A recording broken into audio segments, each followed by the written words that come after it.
All right. Once again, my name is Barry Devone, and I am the chair of the Well Prepared program. Thank you for joining us this morning. Today we are joined by, rather, this is a collaboration with Chi Eta Phi Sorority Tau Chi chapter and a New Jersey Integrated Black Nurses Association, New Jersey chapter. Um, we have a great lineup for you today. A presentation by Nurse Sheila Caldwell, and we're going to have a little bit of opportunity for you to move a little bit today. By Brother Tony Hayes is going to be providing a nice warm up sometime after the presentation today. But the person who's going to be leading this and moderating this discussion will be Nurse Yolanda Jackson, a member of Chi Eta Phi Sorority Tau Chi chapter. So now I'm going to turn it over to her. Oh, actually, before I do that, let me let the Brother Bosses, Michael Wilson, chime in before we start the festivities. Brother Wilson. All right, good morning, everyone. Hope you can hear me. Welcome to this morning's Well Prepared session. Happy that you could join us.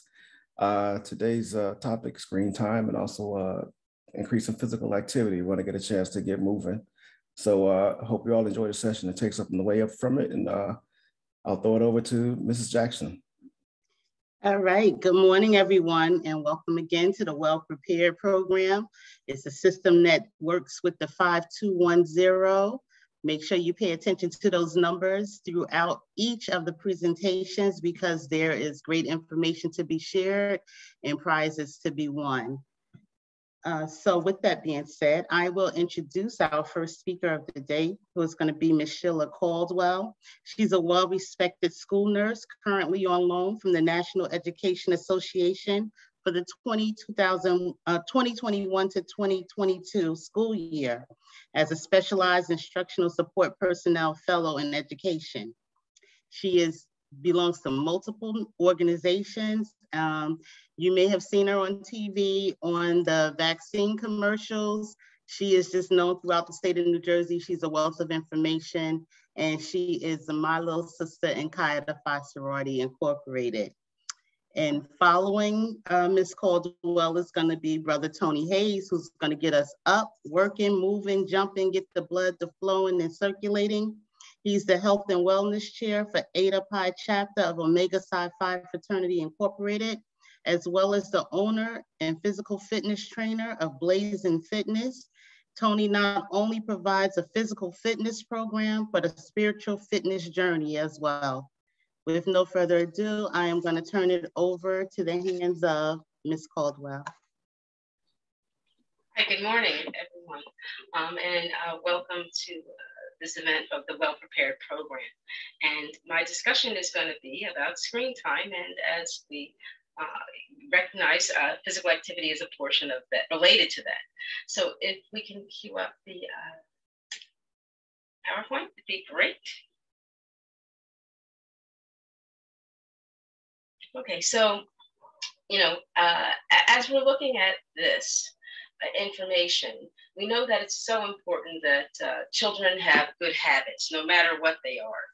And you've probably already learned, if you've attended in some of the past sessions, about good eating habits, and even, related to the types of fruits, vegetables, and other things. So just wanted to bring that to your attention.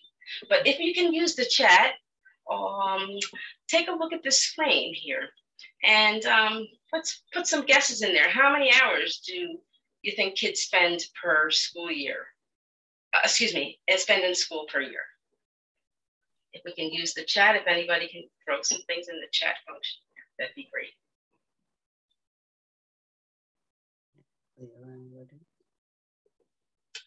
any of the parents or anyone is able to.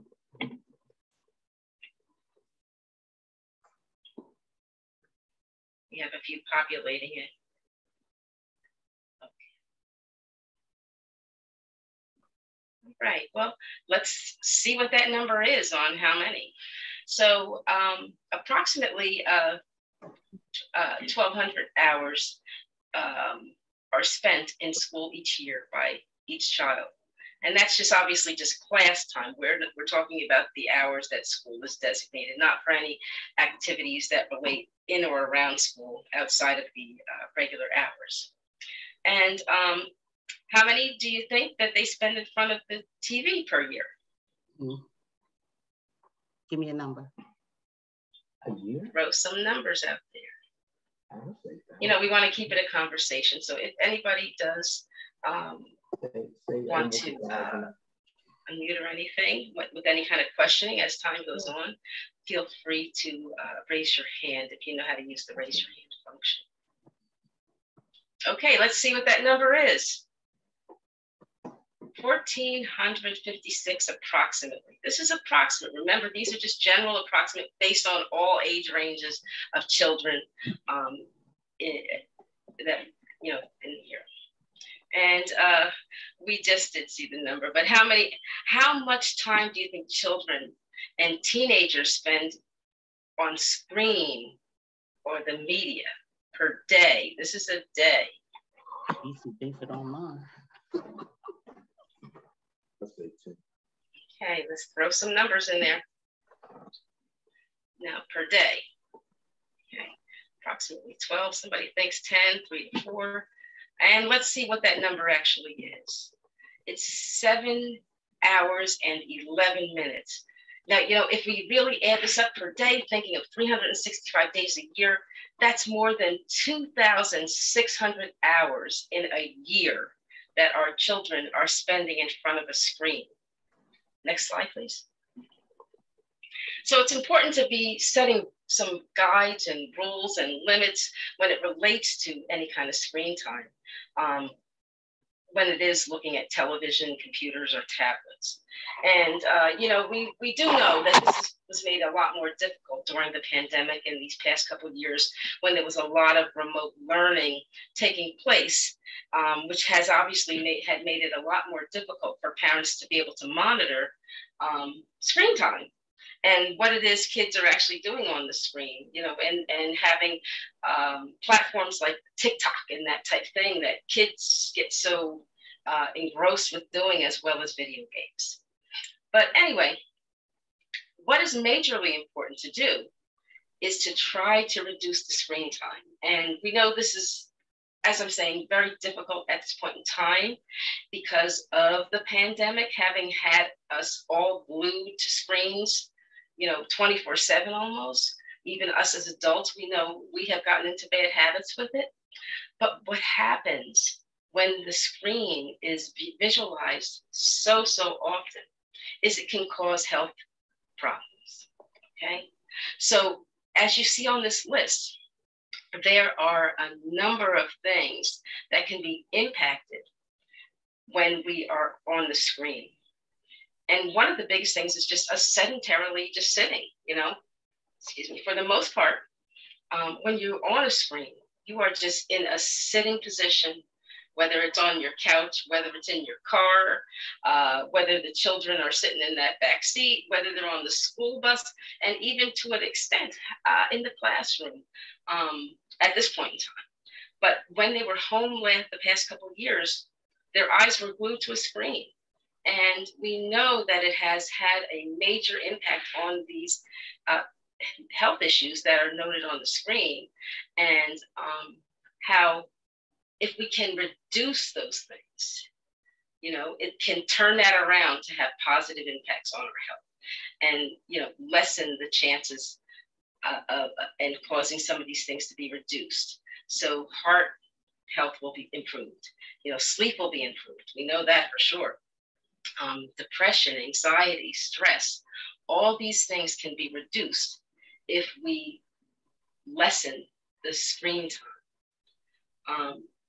And it's also been shown that it increases the physical activity, and we want to increase physical activity anyway. And as we'll learn a little bit more as this presentation goes on, you know, people that are physically active do reduce health impacts anyway. The body really has a way of doing that. And we know that if we can get outside, that vitamin D and even lessening the eye strain that we can acquire because of in front of the screen is going to be impacted. There has been some research, just to let you know, that since the pandemic, there has been a higher need for children needing glasses in certain age ranges. There was a study of 4th graders that was done, if I remember correctly, in California. So just think about how we can reduce having our young people in front of a screen and how it can impact these health factors. Next slide, please. So let's look at this. You know, when we think about screens and eating, and, you know, we all have been a victim of this at some point in time. Even as adults, we sit and possibly have that little snack table with our snacks on it or whatever, and eat. It's not the best thing to do.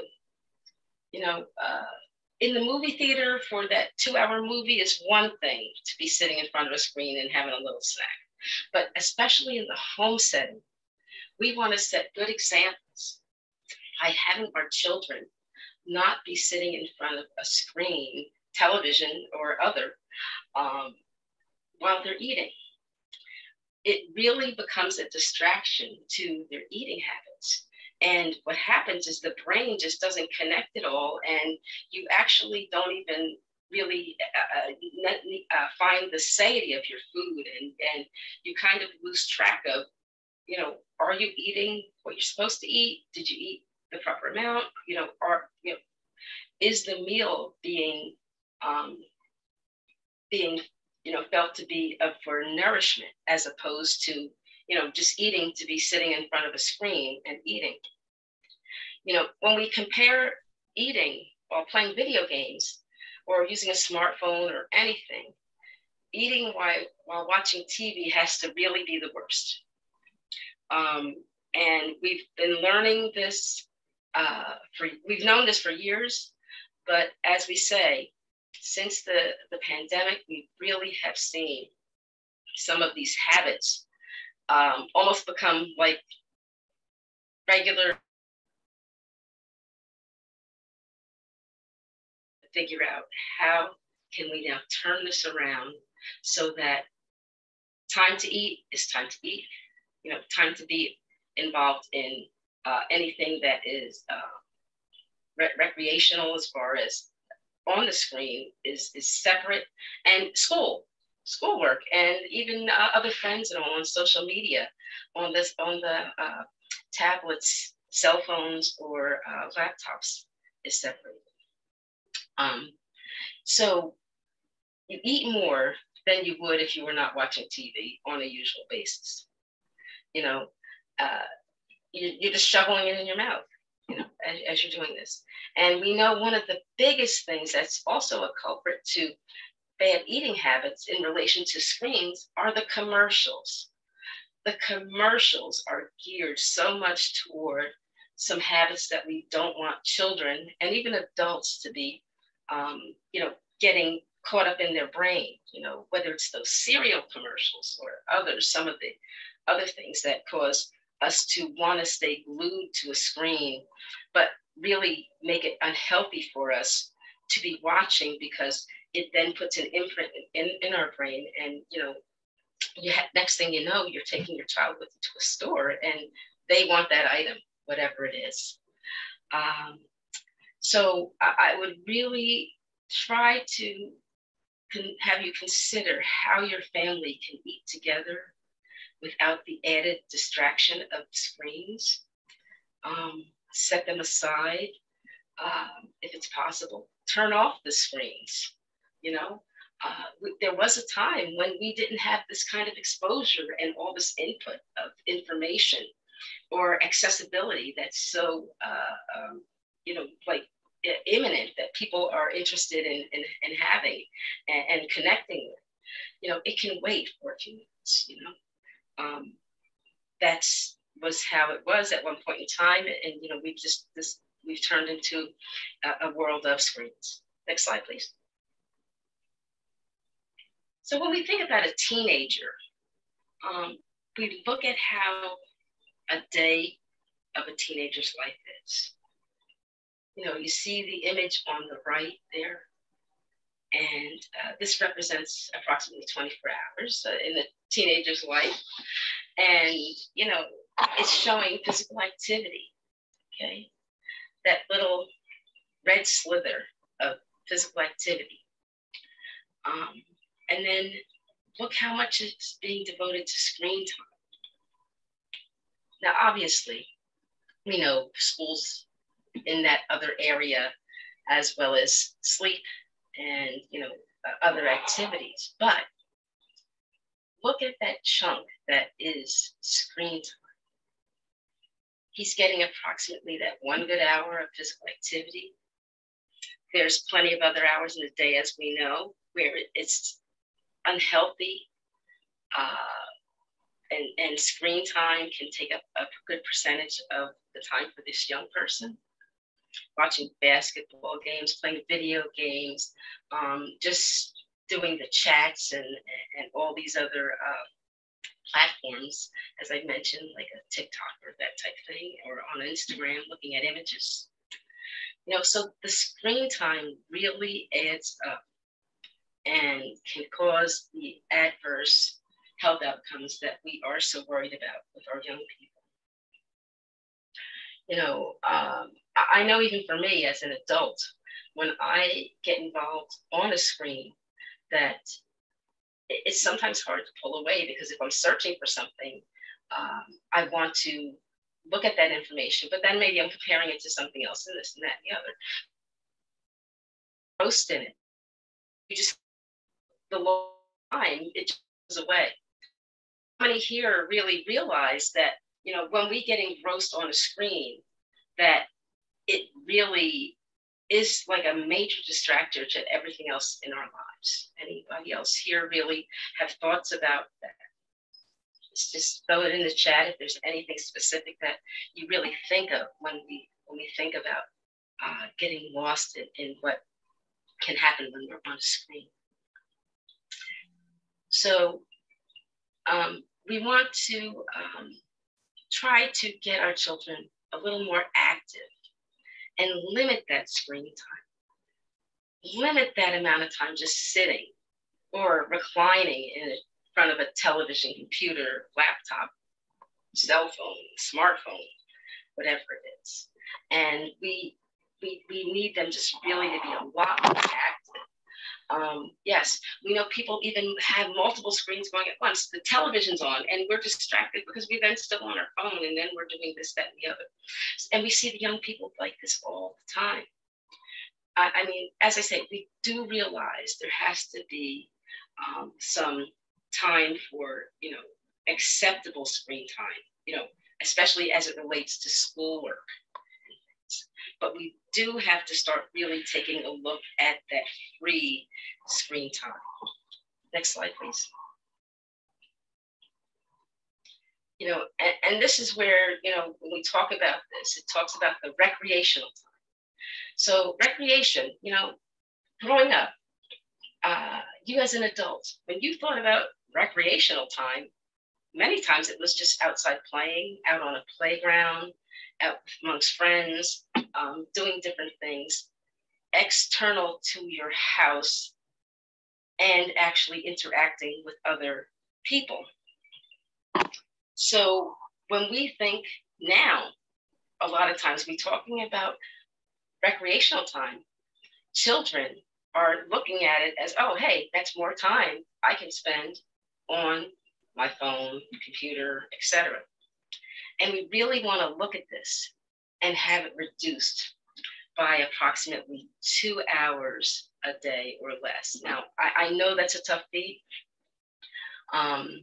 Us as parents know that, you know, we have our responsibilities, job, etc., a couple jobs, whatever the case may be.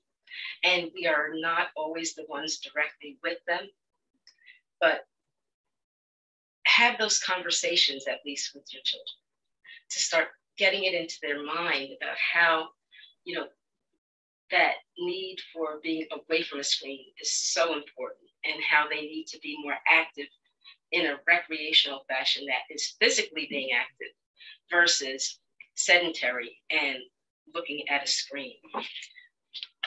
So here are some thoughts about this that you can do.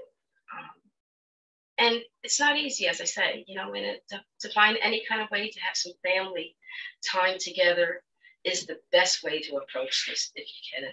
You know, cook something together, you know, if you can. We got away from board games. We got away from board games, card games, all those type of things where it was direct interactions with other individuals in a face-to-face mode. You know, have them, you know, consider playing board game with you, or, you know, with friends. Reading a book, an actual book. We know Kindle, the Kindle system in that, and all those things are nice because they're on a screen. But there is something to be said about physically having a book in your hands and reading a book, and how you can actually use your own mental capacity and imagination to think through what is going on in the story, and that, as opposed to always looking at a screen and seeing what is taking place there. Turn on some music, dance, you know, take out some crayons if they're young, and some paper, or other type art supplies. You know, take pictures, do some other things. Just sit outside and people watch. If you know, you can't really get out there and get to a park or that, or to take a walk around.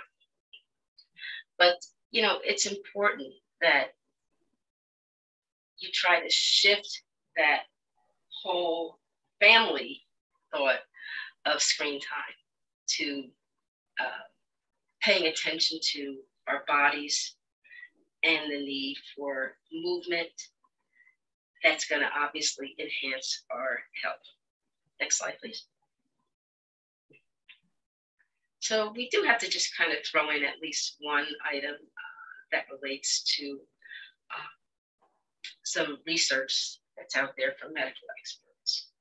And as you see, this is a slide from the American Academy of Pediatrics and some of their recommendations. Now, this is from 2015, but there is some new research out there that relates to screens and relates to activity, as we know, but it all still boils down to the same thing. You know, become involved in your child's media use and setting limits around screen time.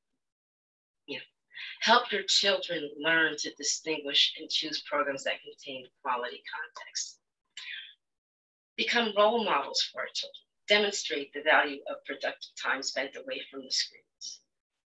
One thing I will say is we have to really think about the screen time, because there are so many other factors and external influences that could be influencing our children when they're on the screen, or drawing them into situations that are not healthy at all.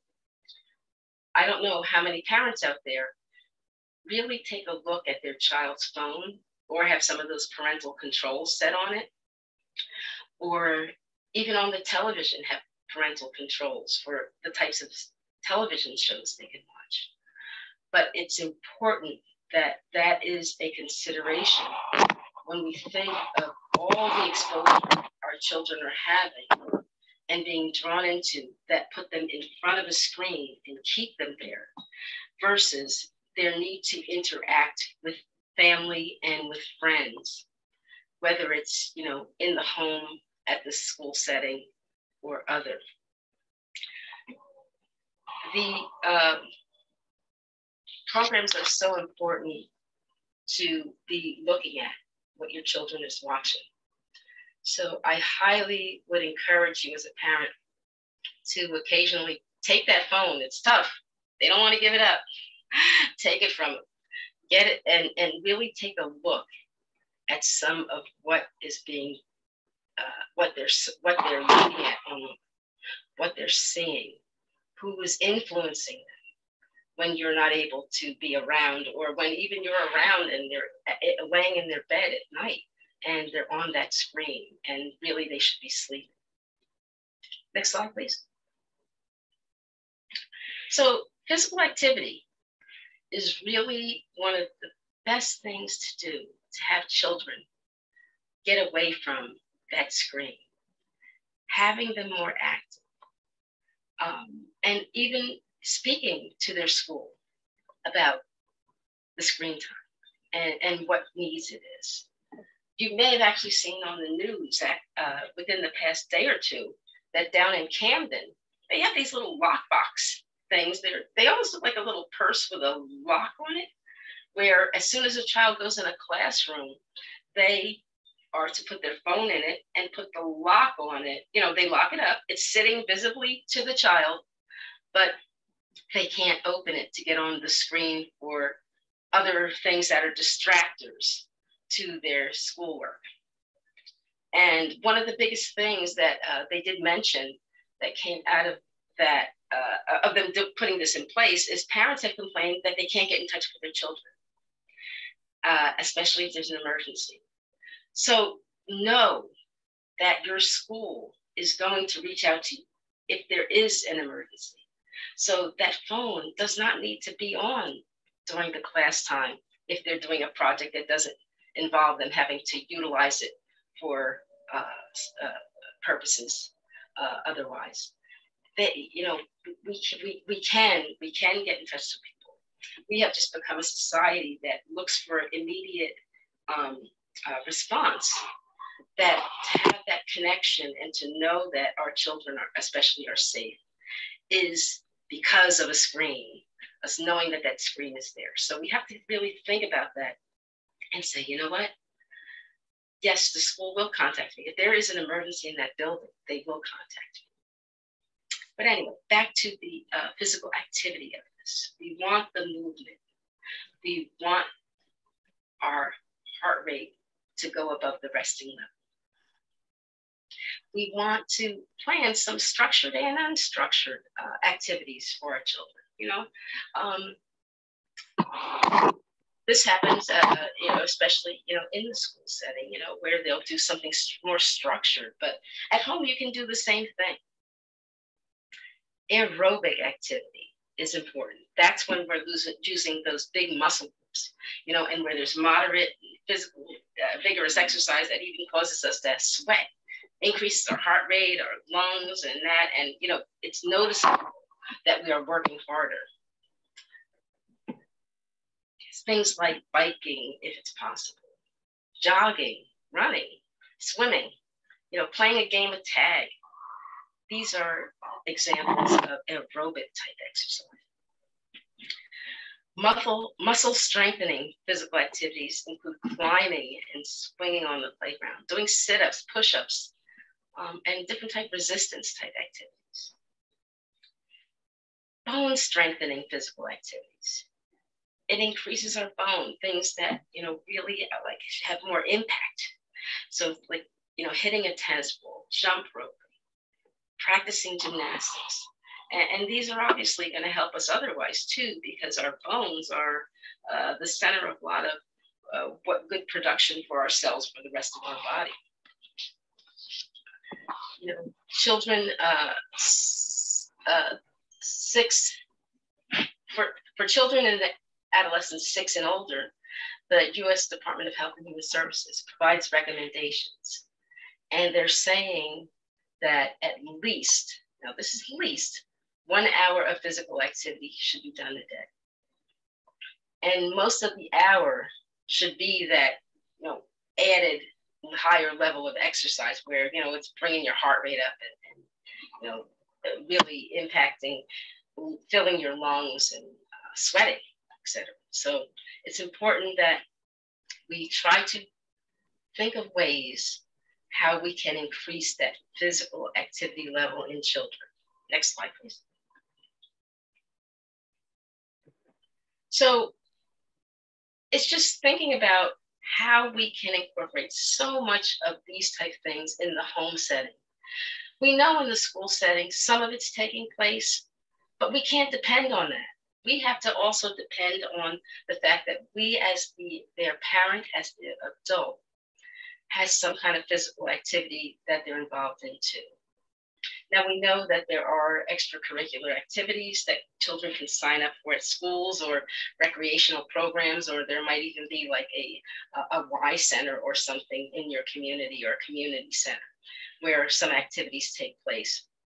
But there are sometimes always barriers to that, which include being financially sound. And we know that it's not always easy to get them to those places too, because of maybe our work schedule or whatever else is going on. So we really do need to take a look at how we can incorporate extra activity in the home setting for the children, whether it's walking from room to room, sending them on like a scavenger hunt, something where they have to go room to room to get something and bring it back to you. Maybe making it like an obstacle course type thought of where, stand in front of the refrigerator and do 10 jumping jacks, then go get a book and lift it over your head 3 times. Sit on a chair and then go from sitting to standing 5 or 6 times or more or something like that, but something to keep the body in some type of movement for a span of time each day. It would really be a good thing. Next slide, please. So these are some physical activity breaks.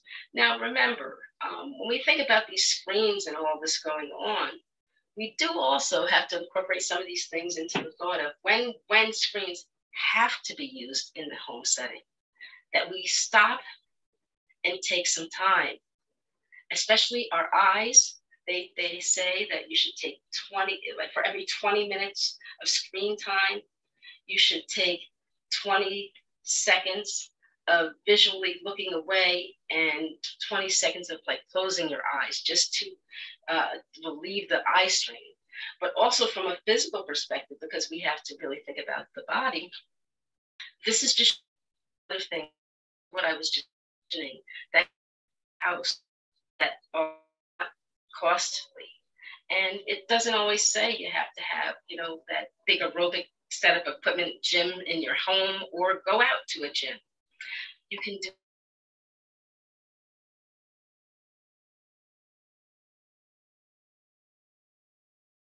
is taking place in your the day because he works nights or some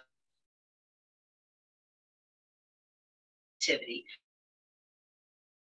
function in order to always make sure that activity is being done at some point in the house and hopefully up to an hour a day for the children. And if you can, obviously outdoors is always the great place to do activities. And we know that. And if there is a local park that you can get to, or just right in front of your home, there might be something you can do right on your own stoop that is some kind of physical activity, walking up and down the stairs a few times or in the hallway. Next slide, please. So basically, the presentation is what I wanted to give you the information of.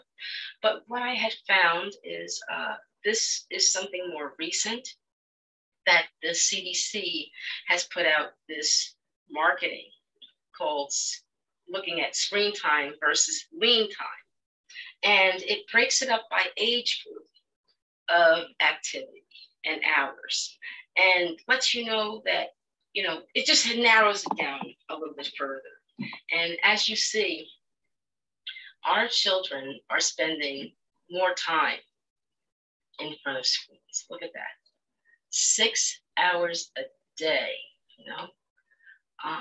and it's just not healthy. It's not healthy.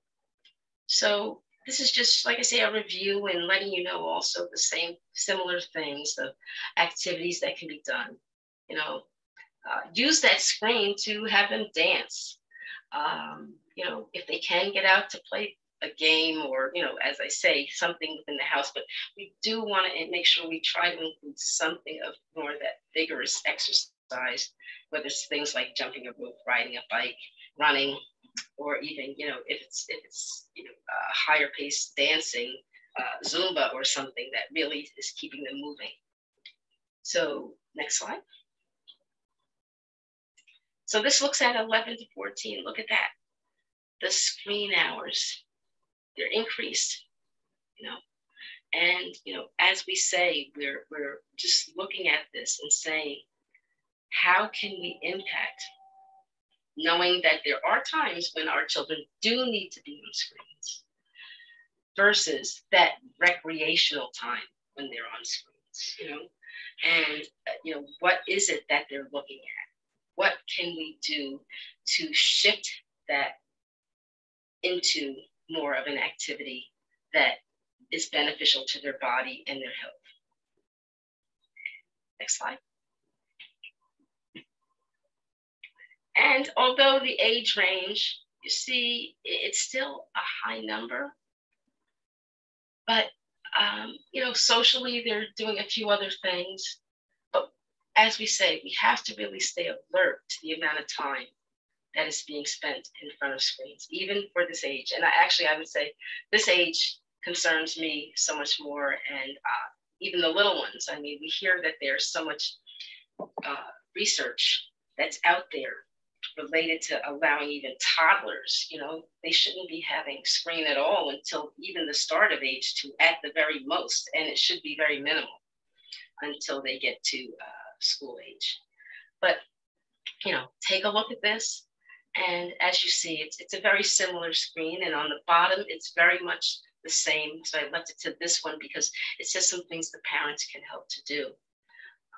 We know not everybody's situation affords that it can be done in the same fashion.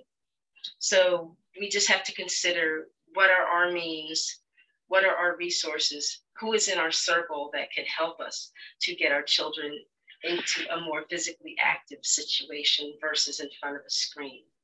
And that is my last slide, and I do appreciate that you did listen. And if you have any questions or anything before we quickly move on to the next portion. Sheila, you brought up a very important aspect when you spoke about toddlers and screen time, because if you look around now, we have a lot of younger moms, and they are giving the children the cell phones and the tablets at a much earlier age. What would some of your recommendations be? Here's where, because we're in such of a fast-paced world, and our fuses are many times short. So to appease our children, we just hand them a phone.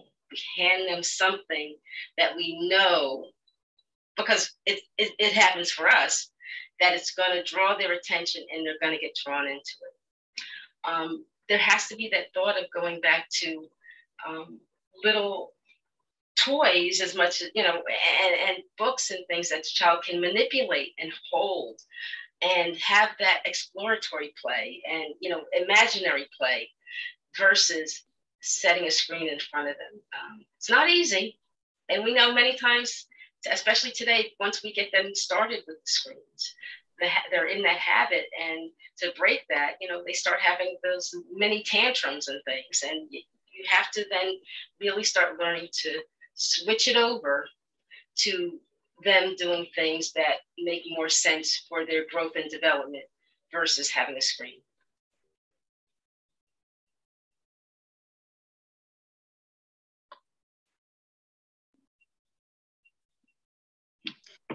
If there are no further questions right now, we'll get prepared for Brother Tony Hayes. We forgot the quiz question. Oh, okay. Yes. Oh, okay. So the quiz question, that was my fault. Thanks, Barry. And we did talk about that. But there was a term that we talked about all of this other time when it's screen. So screen use. So I believe the first person to put something in the chat, is that it? Yes. That puts that word in there of what type screen time that is, will receive a gift. So it's the screen time that is not like mandatory with school use or other. What is it called? What type screen time? I'm sorry, Sheila, can you repeat that question one more time? We would rather our children be outdoors or doing other things during this time. But this word is We spoke about it quite a bit of it being taking up a large chunk of their time. That's not when they have to use the screen. Damien has a hand up. Recreational. That's it. That's it. Screen time. Yeah. So, you know, that is what we're most important. That's the most important aspect that we really want to cover in shifting how recreational time shifts from recreational screen time to recreational activity, physical activity time. So congratulations, Damien. You are the winner of the $50 ShopRite gift card. So that is amazing. If you can, send me just a quick private message with your full name and mailing address, and we'll get that out to you this week. Okay. Thank you. You're welcome. Okay. All right, everybody, let's get ready to I'm happy. exercise. Did you know that? Yay!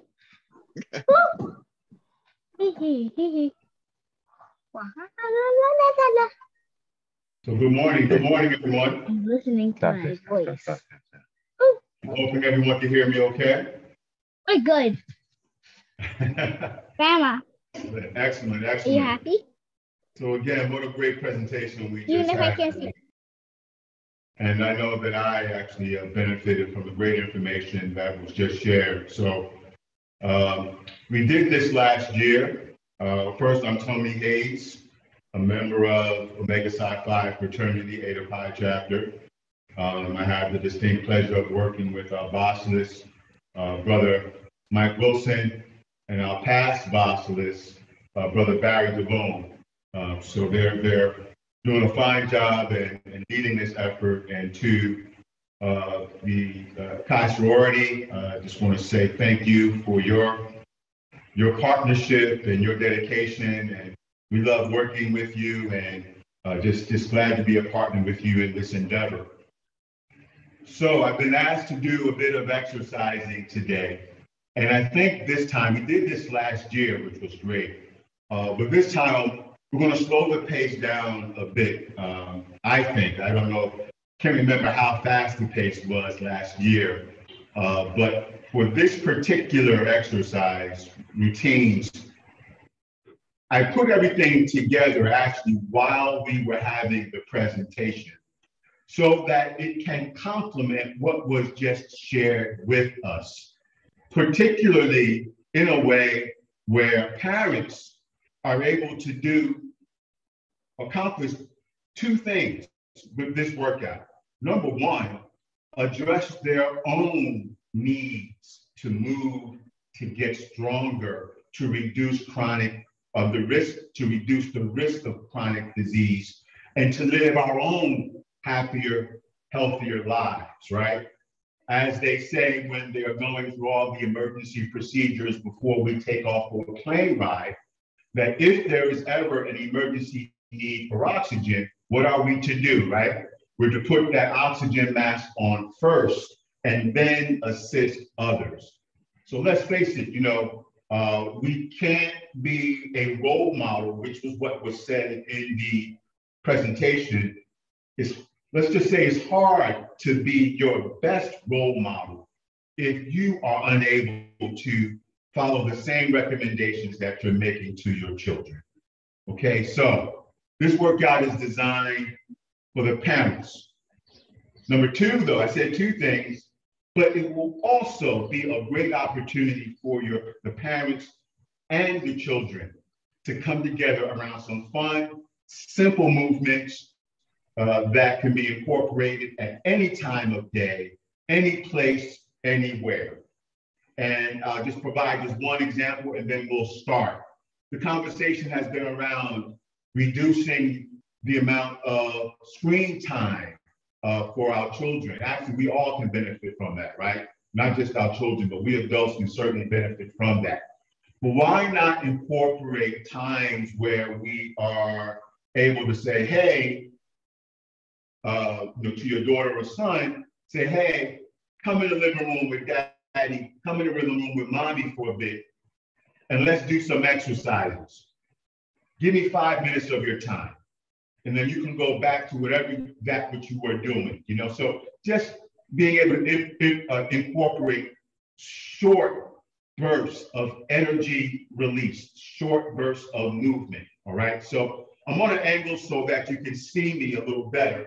Hang on one sec, gotta get my timer up.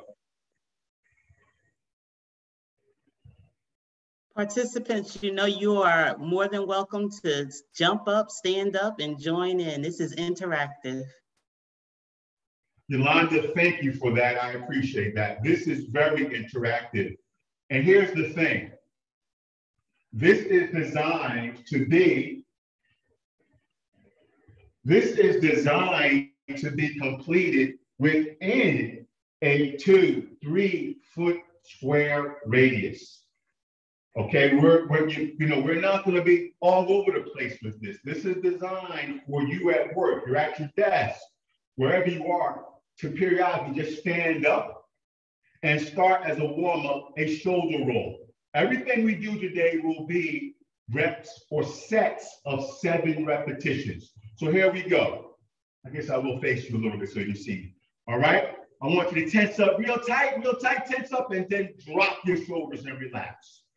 So again, I'm counting on the fact that everyone is standing where you are right now, okay? Now, all we're gonna do with a soft knee, not fully bent, soft hips, not fully flexed, just gonna rotate those shoulders, all right? Just gonna rotate those shoulders. 7, 6, 5, 4, 3, 2, and 1. Let's reverse the motion.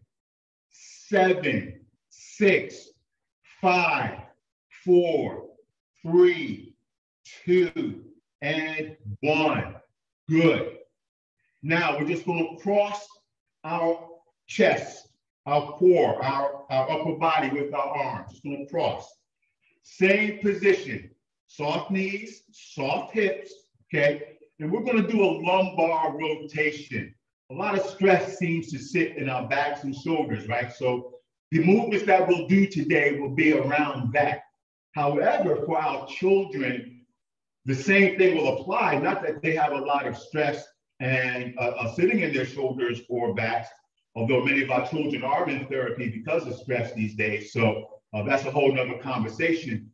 But without moving, a lot of when we're not moving, a lot of tension and tightness, regardless of age, will sit in our lower lumbar area and shoulders. So you're going to cross your shoulders, and with the tight abdominals, you're just going to do a rotation right at the waist level, okay?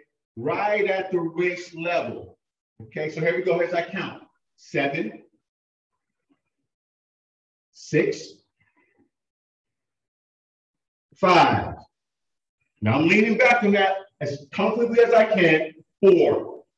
Leaning back comfortably. Don't want to force it. 3. Good. 2. And 1. Great. Let's get to those shoulders now, right? Again, feet are shoulder width apart. Just standing nice and tall, all right? Shoulders are relaxed. I want you to really extend your fingers, right, on the side of your body, both sides of your body. We're going to take our right arm, elbow stays locked, and rotate it, keeping it locked as comfortably as you can, backwards, and then bring it forwards, keeping those fingers extended and elbows locked, okay? So we're going to do both sides alternating, front, right, back, right, front, left, back, left. Here we go. 1. Come forward again. 2. Opposite side. 3. Come forward again. 4. Let's go back to that right side. 5. Forward again. 6. Let's go. 7. Last one. And 8. Good job. All right. Again, I said we're going to stay in this space right now. Let's get that heart rate up a little bit. We're just going to do a 10-second quick jog. Okay, right in place. My count. Ready? Begin. Quick feet, 1. Quick feet, 2. Pump those arms. Quick feet, 3. Quick feet, 4. Quick feet, 5. Quick feet, 6. Quick feet, 7. Quick feet, 8. Quick feet, 9. Quick feet, 10. Good job. Now that was our warm-up. Y'all ready to go? Let's see what we got now. So here in my studio, we do something that we call 7-on-7. And we're just gonna do one complete, in the interest of time, just one complete series of our 7-on-7, which is 7 exercises, 7 reps of each exercise, continually followed one after the other. So this is a great example of the type of exercises you can do for yourself at home, because it was mentioned, you don't need to have all the sexy and latest technological equipment in your home. Your body is your best machine. Because think about it. The equipment means nothing without the body. Your body is your workout machine. So here we go. Hands behind your head. Feet are shoulder width. Many of you may know this exercise. This is called good mornings. Tight gut. Hips are soft. Knees are soft. This is how it looks like. Standing up, flex at the hip. Standing up, flex at the hip. We begin our count now. 7, 6, 5, 4, 3, 2, and 1. Good job. Next movement, upper body work. Interlock your fingers. Make a fist. This is how we're doing that, right there, okay? Interlock them. I call these rotational presses. So, let your hands rest on your chest. And before you start, this is how it's gonna look.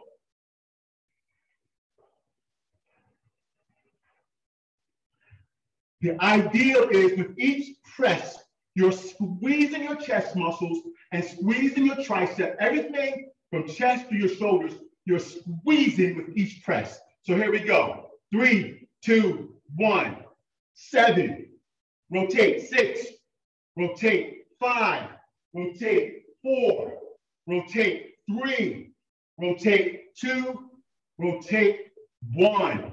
Great. Next exercise. This will be a knee raise with a shoulder isolation. So, hands straight up. This should be very simple to follow. So we're going to go right into it. Now, let me give an example. I'm sorry. We want to get a high knee raise, keeping your abs nice and tight with your shoulders in an isolated position. Okay? So here we go. Arms up. Here we go. 7, 6, 5, 4, 3, 2, and 1. The isolated shoulders helps to activate your core while doing the knee raise. So it's almost like doing a standing crunch, if you understand the dynamic that's happening there. So keep that in mind. All right, I was going to do side squats, our next move, but we're going to do just a basic squat because I want to still stay within the confines of this 3-foot square radius that we have going on, okay? So again, this time your feet will be slightly wider than shoulder width, all right? Or slightly wider than hip width, okay?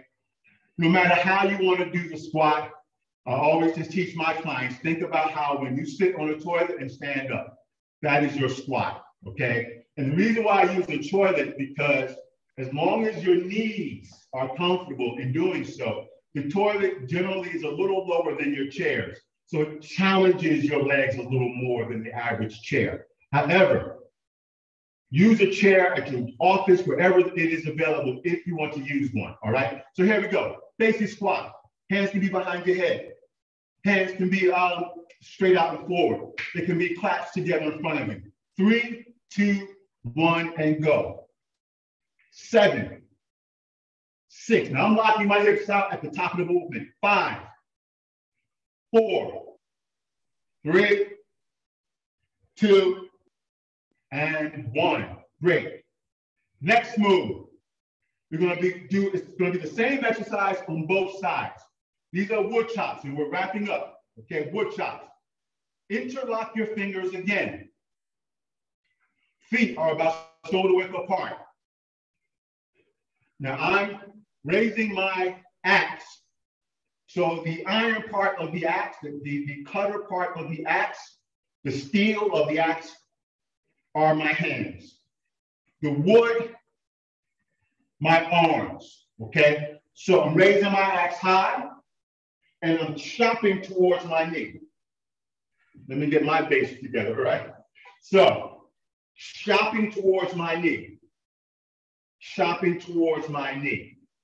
When you do that, you want to have a tight core as well.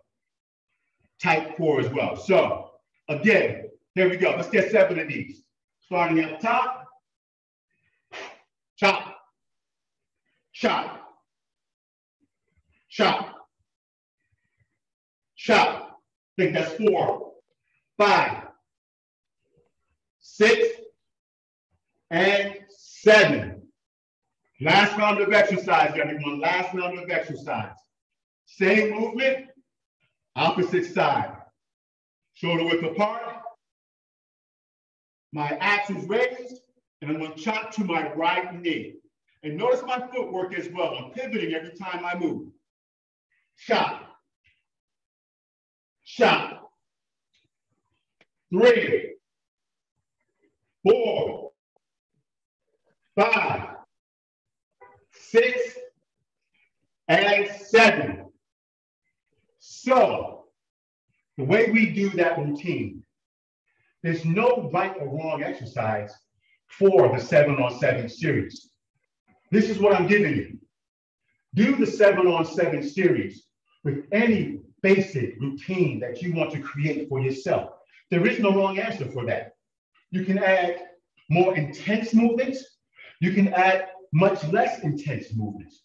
Your whole 7-on-7 can be on the floor, doing all types of core and abdominal work. Push-ups, shoulder touches, all those things can be a part of your 7-on-7. 7 exercises, 7 reps per exercise, continued one after the other. And the last point will be, when we do them here, we block out 1 minute and 30 seconds for each time we do these. So the goal is to get through all reps in 1 minute, 30 seconds. If you only get to 6 exercises in 1 minute, 30 seconds, you start off the next round with the exercise you did not complete. So again, we're just constantly working this. So 1 minute, 30 seconds of rest. 1 minute, 30 seconds, 30 seconds of rest. And I promise you, 10 rounds, which equals 15 minutes, you will be rejuvenated, you will be sweating, you will be breathing hard, all the things the body wants to do to help reduce its risk of obesity, to help reduce its risk of cardiovascular disease, and more. So that concludes my presentation. Again, I hope it was beneficial for you just to get up, maybe be introduced to some new exercises. Hopefully some of you might have even gotten a benefit from doing this alone. But that concludes my exercise, and really a pleasure to do this for you today. Thanks a lot. Thank you, Brother Hayes. You got me stretched before I go and do my walk. And I'm just going to tell everybody, make sure you breathe when you do these exercises too. Don't hold it all intense. Breathe, breathe, breathe. Drink plenty of water, 0 sweetened beverages. And that concludes all I have to say for today. I thank you all for joining us. We will be back again next Saturday live at the 5K walk run. And 0 sweetened beverages will be the presentation on that day, actually.